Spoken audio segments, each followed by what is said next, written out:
Irish Fairy Tales, Chapter 50. At the end of an hour the carle awoke. He ate the second half of the boar, and he tied the unpicked bones in the tail of his coat. Then, with a great rattling of the boar's bones, he started.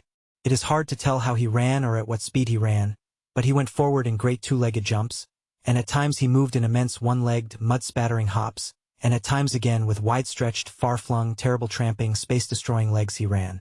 He left the swallows behind as if they were asleep. He caught up on a red deer, jumped over it, and left it standing.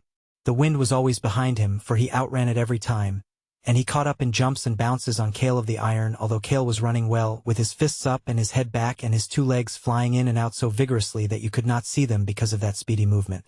Trotting by the side of Cale, the carle thrust a hand into the tail of his coat and pulled out a fistful of red bones. "Here, my heart is a meaty bone," said he. "For you fasted all night, poor friend, and if you pick a bit off the bone your stomach will get a rest." "Keep your filth, beggar man," the other replied, "for I would rather be hanged than gnaw on a bone that you have browsed." "Why don't you run, my pulse?" said the carle earnestly. "Why don't you try to win the race?" Cale then began to move his limbs as if they were the wings of a fly, or the fins of a little fish, or as if they were the 6 legs of a terrified spider. "I am running," he gasped. "But try and run like this," the carle admonished, and he gave a wriggling bound and a sudden outstretching and scurrying of shanks, and he disappeared from Cale's sight in one wild spatter of big boots. Despair fell on Cale of the Iron, but he had a great heart.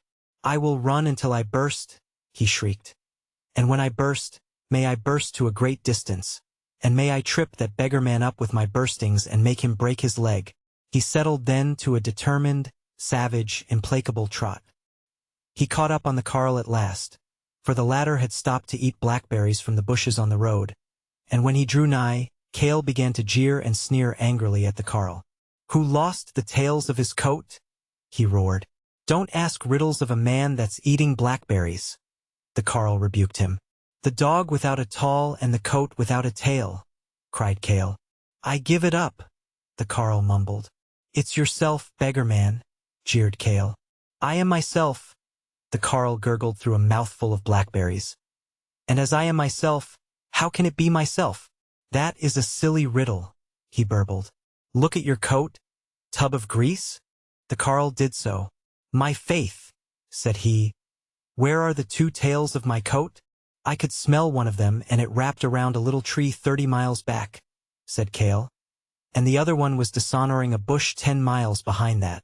"It is bad luck to be separated from the tails of your own coat," the carle grumbled. "I'll have to go back for them. Wait here, beloved, and eat blackberries until I come back, and we'll both start fair." "Not half a second will I wait," Cale replied, and he began to run towards Ben Adair as a lover runs to his maiden or as a bee flies to his hive. "I haven't had half my share of blackberries either," the carle lamented as he started to run backwards for his coat-tails. He ran determinately on that backward journey, and as the path he had traveled was beaten out as if it had been trampled by 100 bulls yoked neck to neck, he was able to find the 2 bushes and the 2 coat-tails.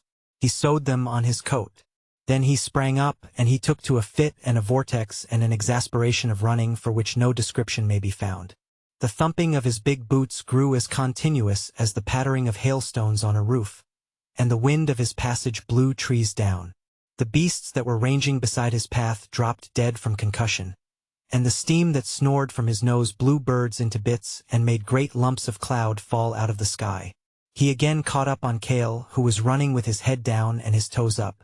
"If you won't try to run, my treasure," said the carle, "you will never get your tribute." And with that he incensed and exploded himself into an eye-blinding, continuous waggle and complexity of boots that left Cale behind him in a flash. "I will run until I burst," sobbed Cale, and he screwed agitation and despair into his legs until he hummed and buzzed like a blue bottle on a window.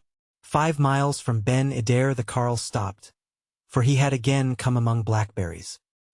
He ate of these until he was no more than a sack of juice, and when he heard the humming and buzzing of Cale of the Iron he mourned and lamented that he could not wait to eat his fill. He took off his coat, stuffed it full of blackberries, swung it on his shoulders, and went bounding stoutly and nimbly for Ben Adair.